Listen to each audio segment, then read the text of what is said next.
তোমার বন্ধুর জন্য আমাকে ছেড়ে দিতে পারবা তুমি? শরীরের অবস্থা তেমন একটা ভালো না, মনে হয় মইরা যামুগা।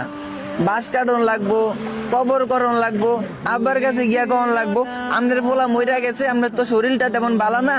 আমি তাইলে বাজারও যাই, গিয়া সাদা কাপড় আর আতর সাবান যা লাগে কিনা লই আই। তারপরে বাবা আবার কইবো মাপটা লইয়া যা, মাপ মনে থাকবো তো। আর কি যেন কন আঙ্কেল, আমনের পোলার মাপ আমার কাছে আছে। তারপর গিয়া সাদা কাপড় কিনা লই আইবো, আবার দৌড়ে যাইবো বাড়িতে, গোসলটা কইরা জানাজার আগে আয়া পড়বো, কারণ 4টা বাজে আবার জানাজা অংশগ্রহণ করবো, শেষ পর্যন্ত মাটি দিয়া তুইবো।